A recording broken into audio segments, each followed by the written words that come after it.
Hello everyone, this is Login Science and welcome back to another video. Today I'll be showing you how to retrieve archived mails on Gmail. So let's get started. First of all, open your Gmail. Now let's move some of the mails to archive. I'm gonna archive these emails for now. All you have to do is swipe left.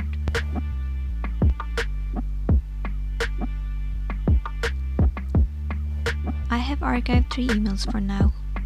In order to retrieve those archived mails, click on 3 horizontal line on top right corner. Scroll down and go to all mails.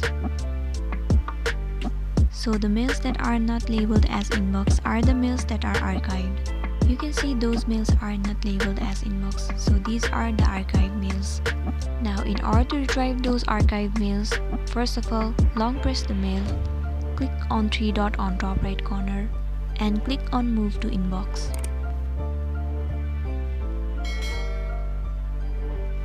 Now your archived emails has been retrieved and moved into your inbox. Well, this was an easy process on retrieving your emails. I hope you found this video informative. If it does, please make sure to like and subscribe to our channel. Thank you for watching it till the end.